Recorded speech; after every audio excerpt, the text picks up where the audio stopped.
you. Thank you so much. Thank you, everybody. Thank you.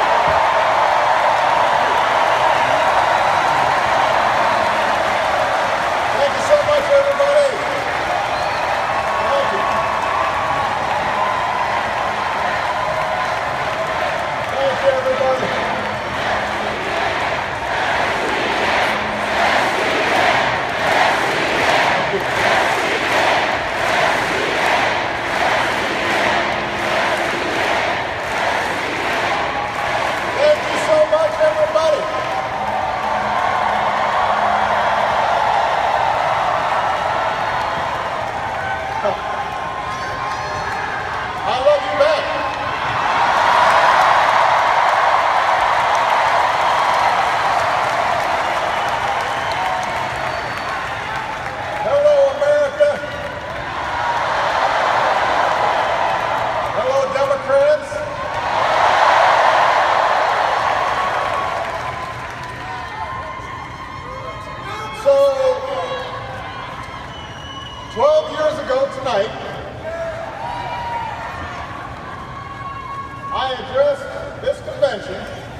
After the worst recession in 80 years, we fought our way back. We've seen deficits come down, 401ks recover, an auto industry set new records, unemployment reached 8-year lows, and our businesses create 15 million new jobs. After a century of trying, we declared that healthcare in America is not a privilege for a few, it is a right for everybody.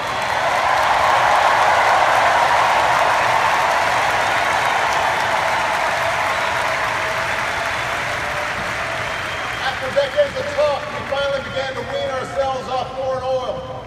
We doubled our production of clean energy. We brought more of our troops home to their families. And we delivered justice to Osama bin Laden.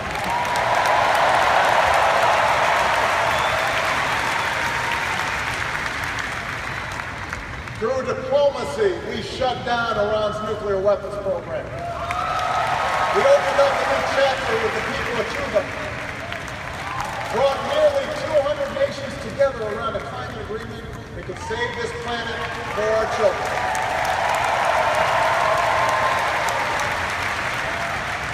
We put policies in place to help students with loans, protect consumers from fraud, cut veterans' homelessness almost in half. And through countless acts of quiet courage, America learned that love has no limits, and marriage equality is now a reality across the land.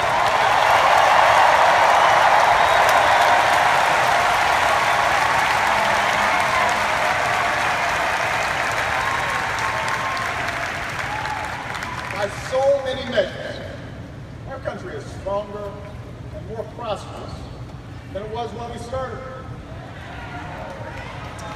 And through every victory and every setback, I've insisted that change is never easy and never quick. And we wouldn't meet all of our challenges in one term or one presidency, or even in one lifetime. So tonight I'm here to tell you that, yes, we still got more work to do. More work to do for every American still in need of a good job or a raise, paid leave or a decent retirement, for every child who needs a sturdier ladder out of poverty or world-class education, for everyone who has not yet felt the progress of these past 7.5 years. We need to keep making our streets safer and our criminal justice system fair, our homeland more secure, our world more peaceful and sustainable for the next generation.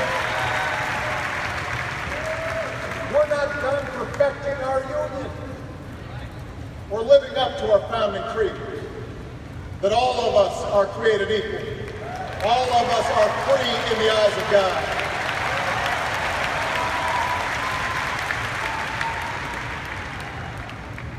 And that work involves a big choice this November.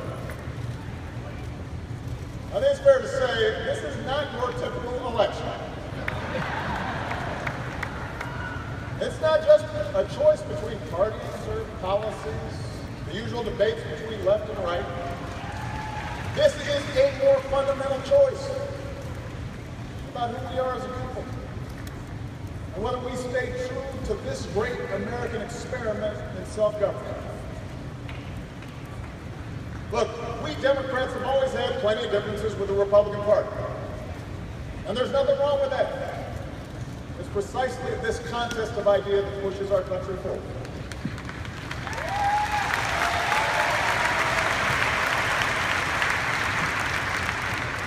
But what we heard in Cleveland last week wasn't particularly Republican, and it sure wasn't conservative. What we heard was a deeply pessimistic vision of a country where we turn against each other and turn away from the rest of the world. There were no serious solutions to pressing problems, just the fanning of resentment, and blame, and anger, and hate. And that is not the America I know. The America I know is full of courage and optimism and ingenuity. The America I know is decent and generous. Sure, we have real anxieties about paying the bills and protecting our kids, caring for sick parents. We get frustrated with political gridlock and worry about racial divisions. We are shocked and saddened by the madness of Orlando or Nice. There are pockets of America that never recovered from factory closures. Men who took pride in hard work and providing for their families who now feel forgotten. Parents who wonder whether their kids will have the same opportunities that we had. All of that is real. We are challenged to do better, to be better. But as I've traveled this country, through all 50 states, as I've rejoiced with you and mourned with you, what I have also seen more than anything is what is right with America.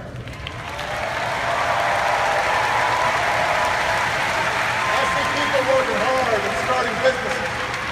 I see people teaching kids and serving our country. I see engineers inventing stuff. Doctors coming up with new cures. I see a younger generation full of energy and new ideas, not constrained by what is ready to seize we ought to be.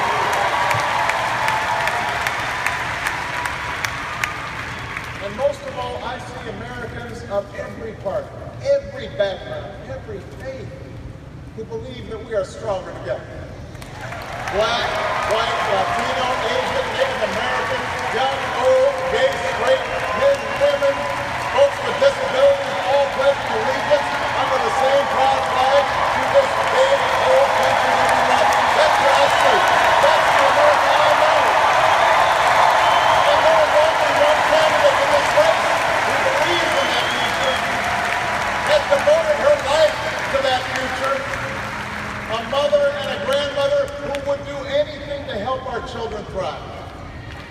A leader with real plans to break down barriers and blast through glass ceilings and widen the circle of opportunity to every single American, the next president of the United States, Hillary Clinton.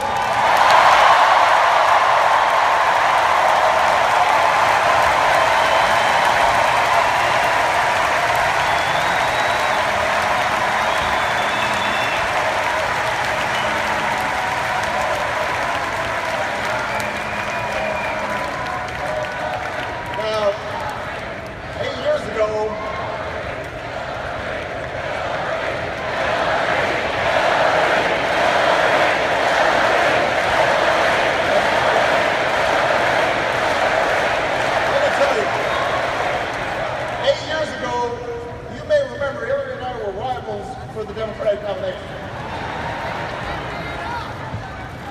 We battled for a year and a half. Let me tell you, it was tough. Because Hillary was tough. I was worn out.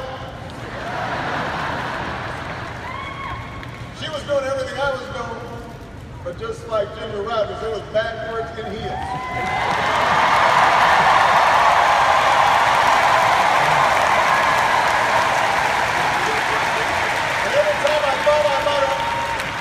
Every time I thought I might have had the race won, Hillary just came back stronger. But after it was all over, I asked Hillary to join my team. And she was a little surprised. Some of my staff was surprised. But ultimately, she said yes. Because she knew that what was at stake was bigger than either of us. And for 4 years, I had a front row seat to her intelligence, her judgment, and her discipline. I came to realize that her unbelievable work ethic wasn't for praise, it wasn't for attention. That she was in this for everyone who needs a champion. I understood that after all these years, she has never forgotten just who she's fighting for. Hillary's still got the tenacity that she had as a young woman, working at the Children's Defense Fund, going door to door, to ultimately make sure kids with disabilities could get a quality education. She still got the heart she showed as our First Lady, working with Congress to help push through a children's health insurance program that to this day protects millions of kids.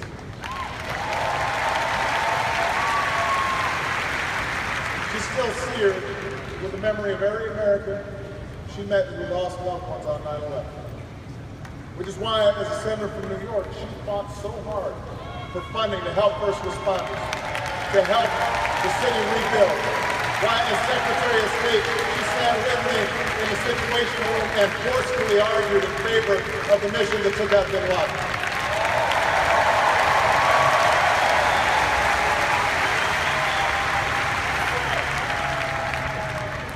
You know, nothing truly prepares you for the demands of the Oval Office. You can read about it, you can study it, But until you sat at that desk, you don't know what it's like to manage a global crisis or send young people to war. But Hillary's been in the room. She's been part of those decisions. She knows what's at stake in the decisions our government makes. What's at stake for the working family, for the senior citizen, for the small business owner, for the soldier, for the veterans. Even in the midst of crisis, she listens to people and she keeps her cool. She treats everybody with respect. And no matter how daunting the odds, no matter how much people try to knock her down, she never, ever quits.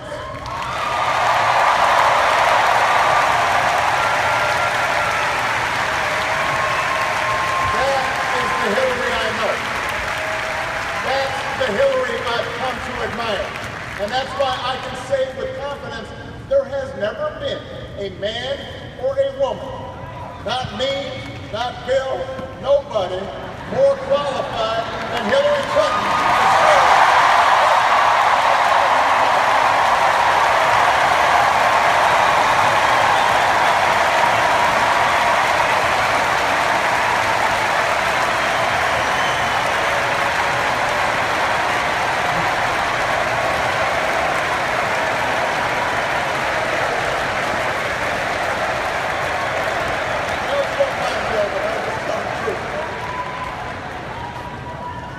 And by the way, in case you were wondering about her judgment, take a look at their choice of running mate. Tim Kaine is as good a man, as humble and as committed a public servant as anybody that I know. I know his family, I love him, I love their kids. He will be a great vice president.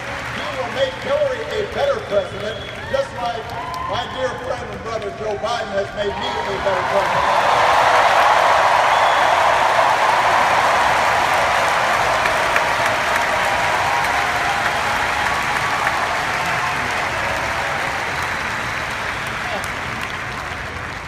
Hillary has real plans to address the concerns she's heard from you on the campaign trail. She's got specific ideas to invest in new jobs, to help workers share in their company's profits, to help put kids in preschool and put students through college without taking on a ton of debt. That's what leaders do. And then there's Donald Trump. Don't move. Vote.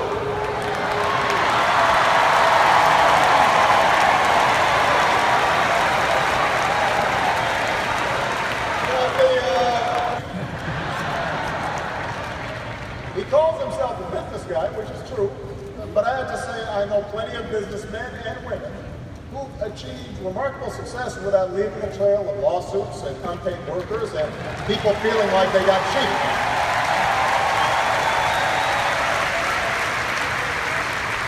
Does anyone really believe that a guy who spent his 70 years on this earth showing no regard for working people is suddenly going to be your champion?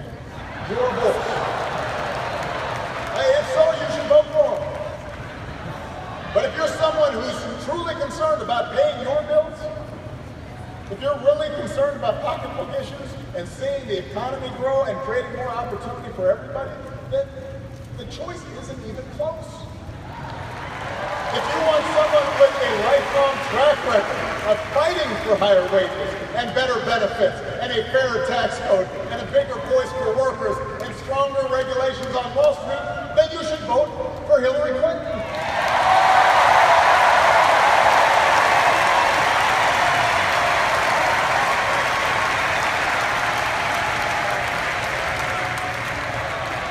And if you're rightly concerned about who's going to keep you and your family safe in a dangerous world, well, the choice is even clear. Hillary Clinton is respected around the world. Not just by leaders, but by the people they serve. I have to say this. People outside of the United States do not understand what's going on in this election. They really don't. Because they know Hillary, they've seen her work. She's worked closely with our intelligence teams, our diplomats, our military. She has the judgment and the experience and the temperament to meet the threat from terrorism. It's not new to her. Our troops have pounded ISIL without mercy, taking out their leaders, taking back territory. And I know Hillary won't relent until ISIL is destroyed. She will finish the job. And she will do it without resorting to torture or banning entire religions from entering our country. She is fit and she is ready to be the next commander-in-chief.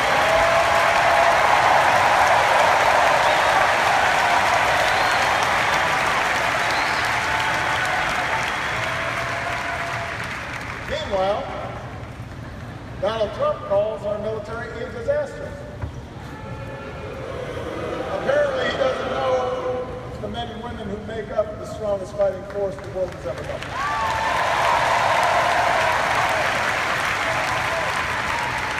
He suggests America is weak. He must not hear the billions of men and women and children from the Baltics to Burma who still look to America to be the right to freedom, dignity, and human rights. Cozies up to Putin, praises Saddam Hussein, tells our NATO allies that stood by our side after 9/11 that they have to pay up if they want our protection. Well, America's promises do not come with a price tag. We meet our commitments. We bear our burdens. That's one of the reasons why almost every country on earth sees America as stronger and more respected today than they did 8 years ago when I took office.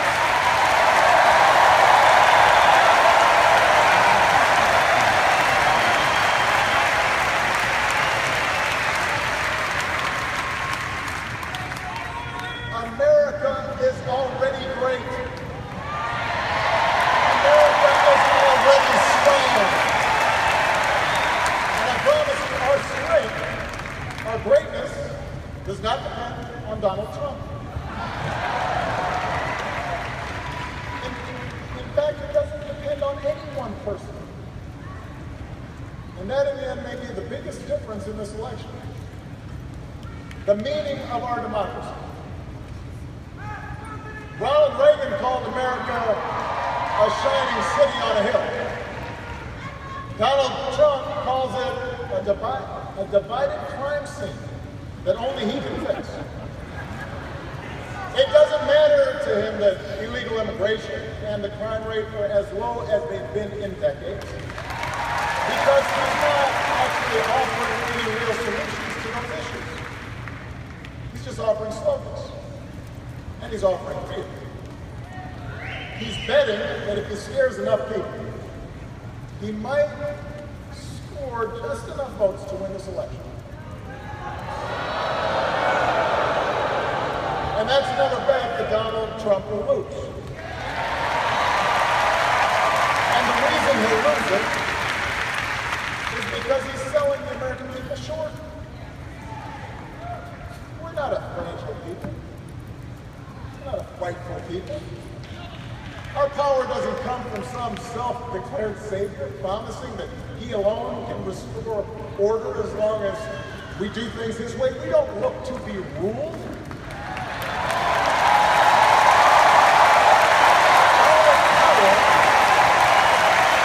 Our power comes from those immortal declarations first put to paper right here in Philadelphia all those years ago. We hold these truths to be self-evident, that all men are created equal, that we, the people, can form a more perfect union. That's who you are. That's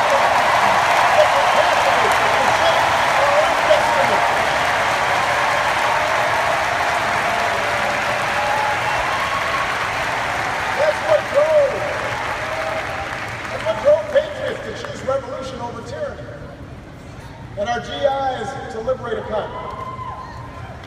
It's what gave women the courage to reach for the ballot, and marches to cross a bridge in Selma, and workers to organize and fight for collective bargaining and better wages.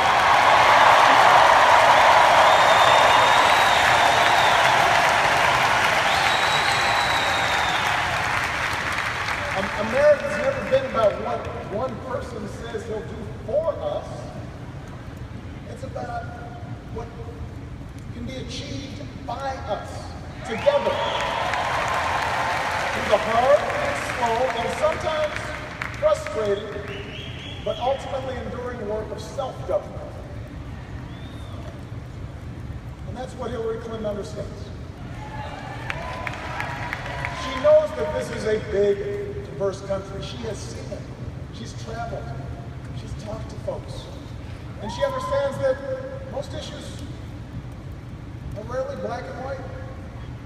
She understands that even when you're 100% right, getting things done requires compromise.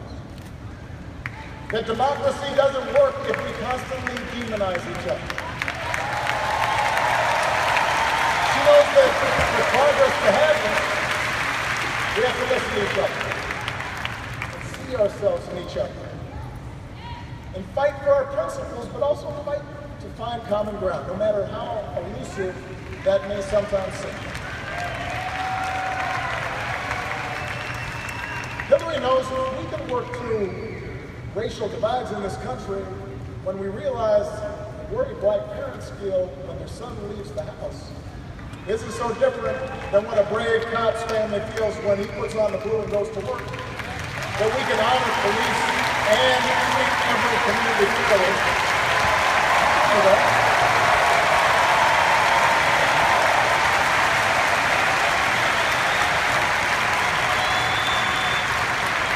And she knows that acknowledging problems that have festered for decades isn't making race relations worse. It's creating the possibility for people of goodwill to join and make things better.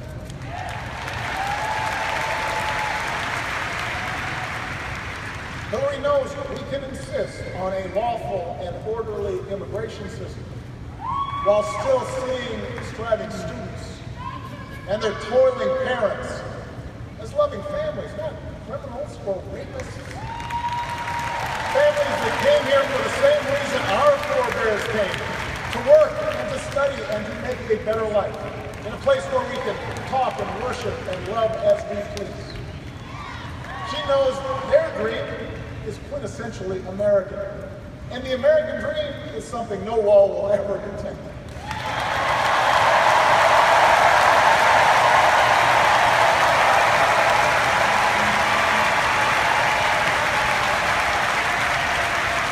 These are the things that Hillary knows. It can be frustrating, this business of democracy. Trust me, I know. Hillary knows too. When the other side refuses to compromise, progress can stall. People are hurt by the inaction. Supporters can grow impatient and worry that you're not trying hard enough, that you've maybe sold out. But I promise you, when we keep at it, when we change enough minds, when we deliver enough votes, then progress does happen. And if you doubt that, just ask the 20 million more people who have health care today. Just ask the Marine who proudly serves his country without hiding the husband that he loves.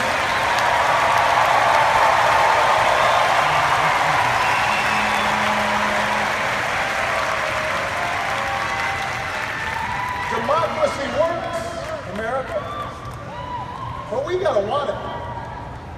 Not just during an election year, but all the days in between.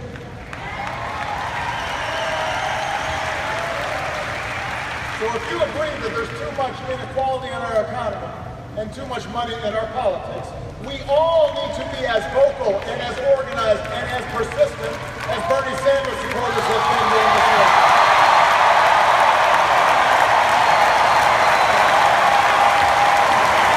We all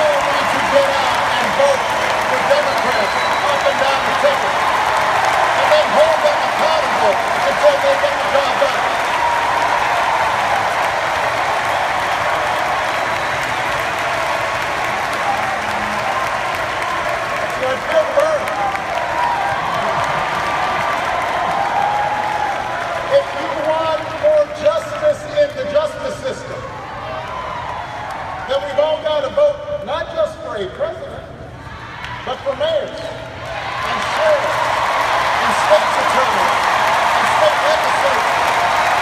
That's where the criminal law is made. And we've got to work with police and protesters until laws and practices are changed. That's how democracy works. If you want to fight climate change, we've got to engage not only young people on college campuses, we've got to reach out to the coal miner who's worried about taking care of his family, the single mom worried about gas prices. If you want to protect our kids and our cops from gun violence, we've got to get the vast majority of Americans, including gun owners who agree on things like background checks, to be just as vocal and just as determined as the gun lobby that blocks change through every funeral that we hold. That is how change happens.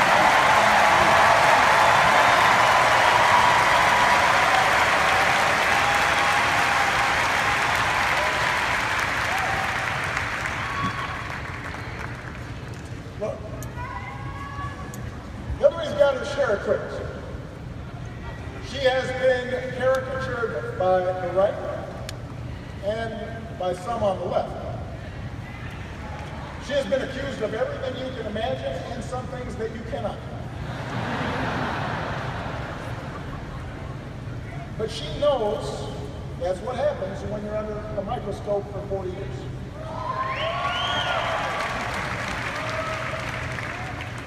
She knows that sometimes during those 40 years she's made mistakes, just like I have, just like we all do. That's what happens when we try. That's what happens when you're the kind of citizen Teddy Roosevelt once described.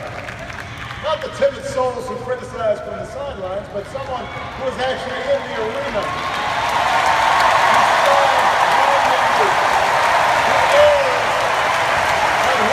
The best knows in the end the triumph of high achievement. Hillary Clinton is that woman in the arena. She's been there for us, even if we haven't always noticed it. And if you're serious about our democracy, you can't afford to stay home just because she might not align with you on every issue. You've got to get in the arena with them. Because democracy isn't a spectator sport. Yes, we will. That's about yes, we can. But we don't care what the democracy is for, because that's what the money demands.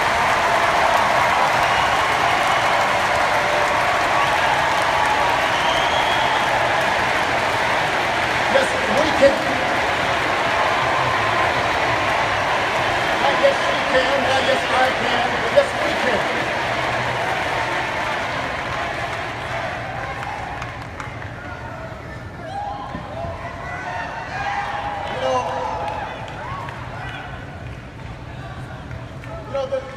There's been a lot of talk in this campaign about what America has lost.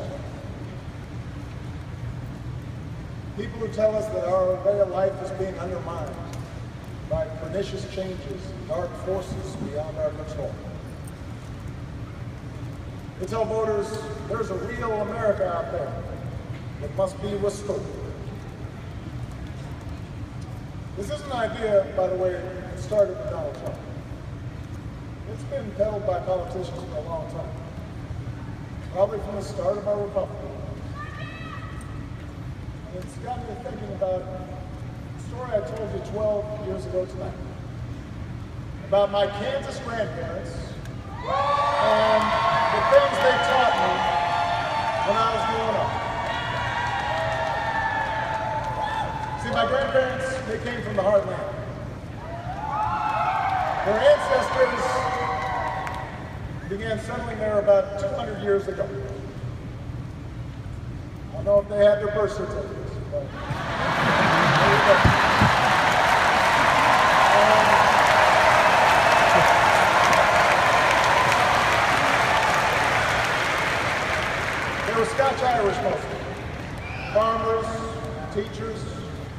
ranch hands, pharmacists, oil rig workers, hardy, small town folk. Some were Democrats, but a lot of them, maybe even most of them, were Republicans, party elected. And my grandparents explained that folks in these parts, they didn't like show-offs. They didn't admire braggarts or bullies. They didn't respect mean-spiritedness, the folks who were always looking for shortcuts in life. Instead, what they valued were traits like honesty and hard work, kindness, courtesy, humility, responsibility, helping each other out. That's what they believed in. True things. Things that last. Things we try to teach our kids. And what my grandparents understood was that these values weren't limited to Kansas. They weren't limited to small towns. These values could travel to Hawaii. They could travel even to the other side of the world, where my mother would end up working to help poor women get a better life, trying to apply those values. My grandparents knew that these values weren't reserved for one race. They could be passed down to a half Kenyan grandson or a half Asian granddaughter. In fact, they were the same values Michelle's parents, the descendants of slaves, taught their own kids, living in a bungalow on the south side of Chicago. They knew these values were exactly what drew immigrants here. And they believed that the children of those immigrants were just as American as their own. Whether they wore a cowboy hat or a yarmulke, a baseball cap or a hijab.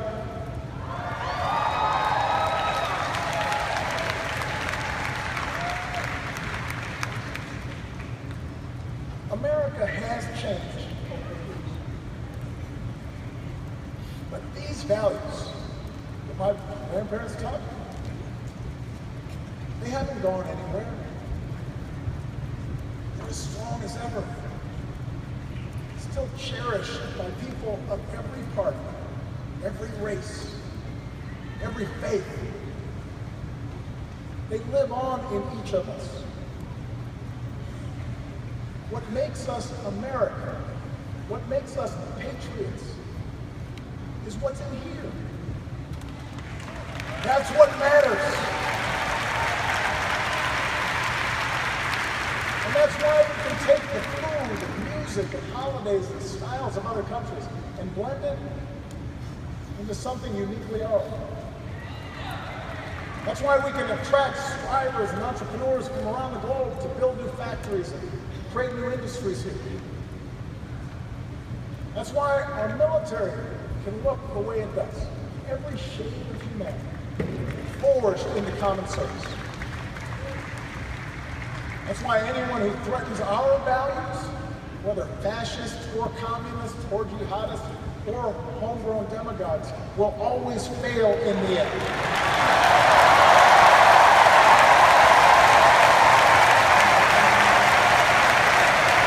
That is America.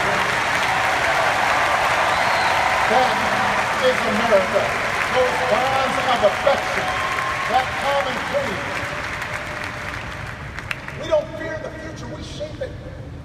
We embrace it as one people, stronger together than we are on our own. That's what Hillary Clinton understands. This fight, this stateswoman, this mother and grandmother, this public servant, this patriot, that's the America she's fighting for.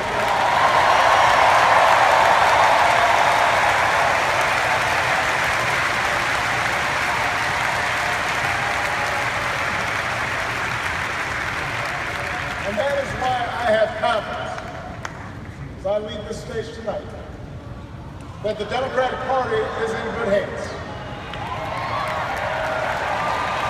My time in this office, it hasn't fixed everything.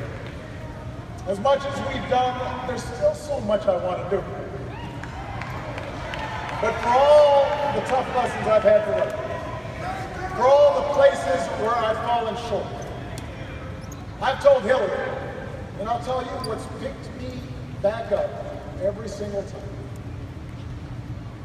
It's been you, the American people. It's the letter I keep on my wall from a survivor in Ohio who twice almost lost everything to cancer, but urged me to keep fighting for health care reform, even when the battle seemed lost. Do not quit. It's the painting I keep in my private office. A big-eyed green owl with blue wings, made by a 7-year-old girl who was taken from us in Utah. Given to me by her parents so I wouldn't forget. A reminder of all the parents who have turned their grief into action.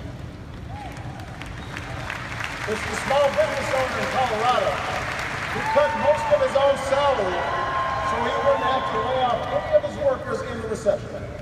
Because he said that wouldn't have been in the spirit of America.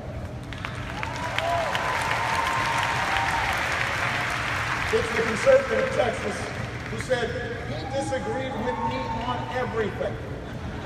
But he appreciated that, like him, I try to be a good dad. It's the courage of the young soldier from Arizona who nearly died on the battlefield in Afghanistan, but who has learned to speak again and walk again. And earlier this year, stepped through the door of the Oval Office on his own power to salute and shake my hand. It is every American who believes we can change this country for the better. So many of you who've never been involved in politics, who picked up phones and hit the streets, used the internet in amazing new ways that I didn't really understand but made change happen. You are the best organizers on the planet, and I am so proud of all the change that you made possible.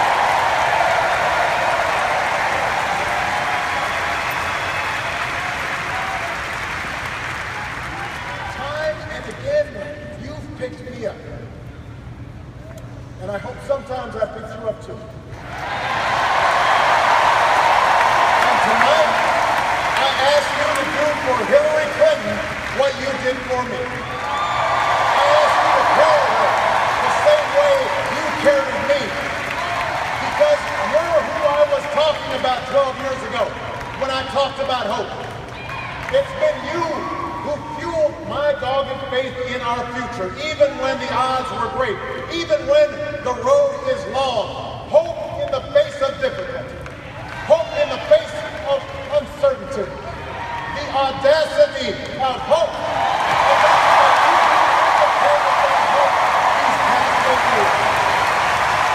And now I'm ready to pass the baton and do my part as a private citizen.